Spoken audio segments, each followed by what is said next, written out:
Hello guys, welcome back to Aero Station. कैसे हैं आप सब लोग।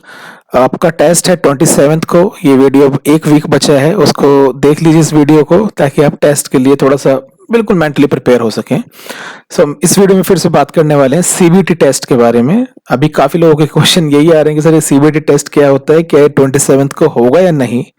ये फैसिलिटेशन काउंटर्स की लिस्ट क्या है, एग्जाम का एक बार पैटर्न सर बता दीजिए, सिलेबस बता दीजिए और एडमिट कार्ड के बारे में जानकारी दीजिए।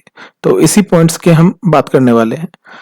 सीबीटी टेस्ट जो भी आपने पहले ऑफलाइन या ऑनलाइन कोई भी टेस्ट दिया होगा, ऑब्जेक्टिव बेस्ड टाइप, ये वही टेस्ट है। जैसे इसने नाम दिया है, जैसे ऑनलाइन टेस्ट नाम देते हैं कई बार, इन्होंने नाम दिया computer based test, CBT test.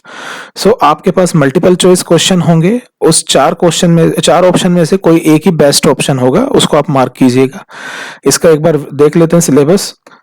बाकी लोगों को वीडियो हो सकता है पहले से जानकारी पहले से ही हो, बट इसमें फैसिलिटेशन काउंटर के बारे में एक जानकारी है, वो आपके सभी के मतलब की होगी। पैटर्न ऐसा रखा है इन्होंने, क्योंकि 120 मिनट में 120 क्वेश्चन करने हैं और सब क्वेश्चन 1 मार्क्स के हैं, यानी कि टोटल मार्क्स भी 120 हैं। दो पार्ट में ये डिवाइड कर रखा है, part A part B. 60 question general aptitude, English और रीजनिंग वगैरह के हैं, जिसमें थोड़ा सा जनरल नॉलेज और अवेयरनेस के बारे में पूछा जाएगा। जो पार्ट बी है 60 क्वेश्चन, उसमें 30 क्वेश्चन मैथ्स और फिजिक्स के होंगे। इन्होंने 10+2 लेवल बोला है, बट आप मान के चल सकते हैं जो इंजीनियरिंग एग्जाम आपने क्वालिफाई किया होगा 10+2 के बाद इंजीनियरिंग में एडमिशन के लिए, जेईई टेस्ट किया होगा, उस लेवल का इसमें एग्जाम में आपको क्वेश्चन मिलेंगे फिजिक्स और मैथमेटिक्स के। बीएससी वालों को मैं सलाह देना चाहूंगा, जो बीएससी फर्स्ट ईयर जो पाठ्यक्रम है, उनका सिलेबस जो उनका पार्ट 1 का होता है, पहले साल का होता है, तो उसमें जो कैलकुलस और जो फिजिक्स उन्होंने पढ़ी है, लगभग वही क्वेश्चंस आपको इसमें मिलने वाले हैं। सबसे अच्छी बात क्या है, ये केवल 2 घंटे का एक ही पेपर है, इसमें कोई और नेगेटिव मार्किंग में नहीं है। और अगर बीएससी करने वाले बच्चे कुछ अगर हिंदी बैकग्राउंड से हैं, या जो भी बीटेक करने वाले भी अगर हिंदी बैकग्राउंड से रहे हैं 12th तक और वो थोड़ा सा कंफर्टेबल नहीं है, तो यहाँ पर आपको ऑप्शन मिलेगा हिंदी का भी। आप अपना जो पेपर है, जब सीबीटी टेस्ट देंगे तो आप ऑप्ट कर सकते हैं इंग्लिश से हिंदी में भी। तो आप चूज कीजिए हिंदी और उसमें आप क्वालिफाई कीजिए।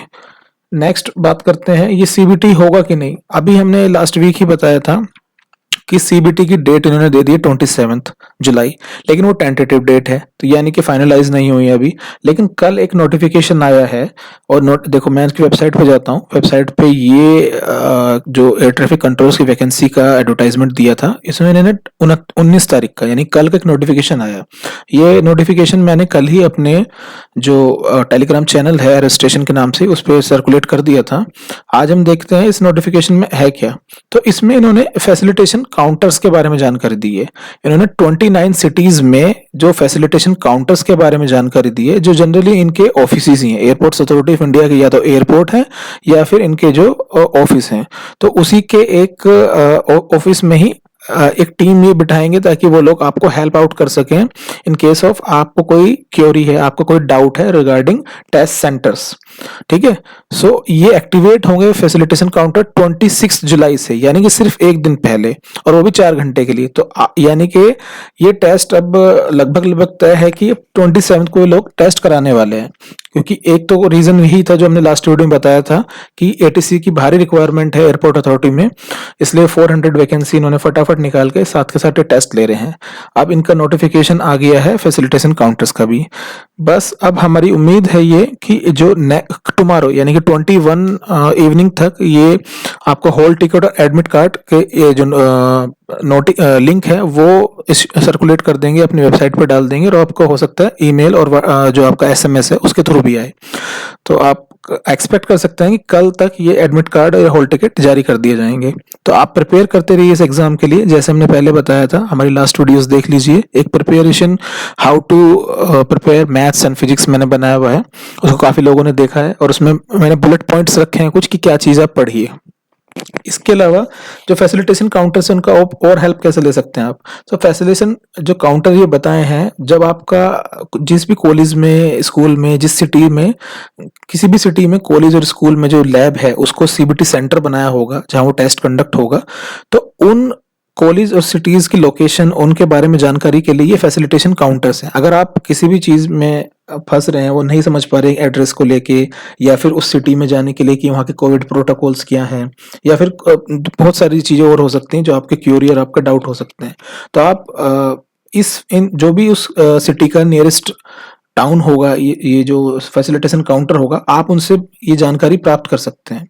यहाँ इन्होंने मोबाइल नंबर और ये सब जानकारी नहीं दी, लेकिन इसलिए बता रहे हैं कि ये जो ऑफिस है, इसके नंबर आपको या तो नेट से देखने पड़ेंगे, या फिर आपको इनके जो ऑप्शन है, आप जो सिटी में पहुंच जाएंगे तो आप डायरेक्ट काउंटर पे जाके इनसे बात कर सकते हैं, अगर आपको रिगार्डिंग कोई टेस्ट के बारे में या टेस्ट सेंटर्स के बारे में कोई कंफ्यूजन, कोई उलझन है। इसके अलावा जो एडमिट कार्ड से रिलेटेड क्यूरी होती हैं, यानी कि एडमिट कार्ड में अगर नेम चेंज है, कैटेगरी में कोई मिसमैच हो गया, जेंडर में कुछ गड़बड़ हो गई, या कोई और इश्यू है एडमिट कार्ड में, तो वो एडमिट कार्ड के जैसे एडमिट कार्ड कल या जब भी जारी किए जाएंगे, तो वो तो आपको फटाफट इमीडिएटली आपको उनको इंटीमेट करना है इसके बारे में, ताकि वो आपका फ्रेश एडमिट कार्ड इश्यू कर सकें। आप वेट मत कीजिए कि फैसिलिटेशन काउंटर पे जाकर आप ये सब बातें कहेंगे। फैसिलिटेशन काउंटर वो आपकी मदद है आपको टेस्ट सेंटर तक गाइड करने के लिए, इसलिए यहाँ पर उन्होंने उनके नंबर्स, कॉन्टैक्ट एड्रेस नहीं दिए हैं। अगर आप सिटी में हैं तो आप उनसे जाके उनसे बात करके पूछ सकते हैं कि टेस्ट सेंटर्स या उसके कोविड प्रोटोकॉल से किसी भी अलग टाइप का जो आपकी क्यूरी है वो आप पूछ सकते हैं उनसे जाके। इसके अलावा हम बात करते हैं आज जो सिलेबस के बारे में। थोड़ा सा फिर से मैं बता दूं, जो ये एग्जाम का सिलेबस है उसमें हमने देखा मैथ्स और फिजिक्स दो main part crucial role play करने वाला है। सो मैंने अपनी लास्ट वीडियो में बताया था कि ये कुछ टॉपिक्स हैं जो सिलेक्टिव टॉपिक्स हैं, इसमें से ज़्यादा क्वेश्चन आने की संभावना होती है। ये कोई श्योर शॉट नहीं होता कि इनसे बाहर कोई क्वेश्चन नहीं आएगा, लेकिन लास्ट का कुछ ऐसा देखा गया, लास्ट का हमारा एक्सपीरियंस ऐसा है कि ये टेस्ट में ये क्वेश्चन, ये जो टॉपिक्स हैं इनसे ज़्यादा क्वेश्चंस आए हैं। सो ये इस वीडियो में पढ़ा है, आप लोग स्क्रीनशॉट लेके इसके अपने पास रख लीजिए और इससे प्रिपेयर कर लीजिए। लास्ट वीक बचा है, सेम एज फिजिक्स के लिए। सो फिजिक्स के लिए भी कुछ 8-10 टॉपिक हैं, आप इनको स्क्रीनशॉट ले लीजिए और उसके बाद अपने जो नोटबुक है उसमें पढ़ लीजिए। खासकर जो कॉन्सेप्ट है वो सब आप रिवाइज कर लीजिए, ये बेहद जरूरी है। अब मैं लास्ट वीक के मैं एक खास बात बता दूं आपको, ये लास्ट वीक है, बहुत सारे लोगों ने तो 14 को एग्जाम का लास्ट डेट में ही फिल किया था। सो उनके पास तो पूरा टोटल 2 वीक्स का टाइम भी प्रॉपर उनको नहीं मिला।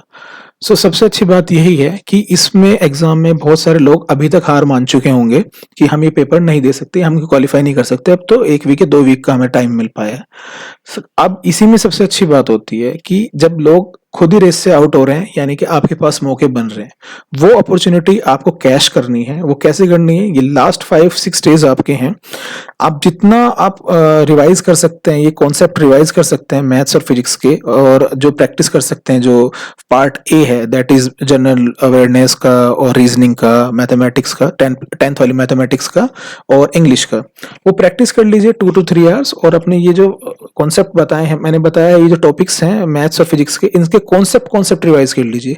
एटलीस्ट ऐसा क्वेश्चन नहीं छूटना चाहिए कि आप में वहां पूछे कि रेडियो फ्रिक्वेंसी बैंड क्या है, 4 ऑप्शन दिए हैं, तो आप वो क्वेश्चन गलत करके आ रहे हैं।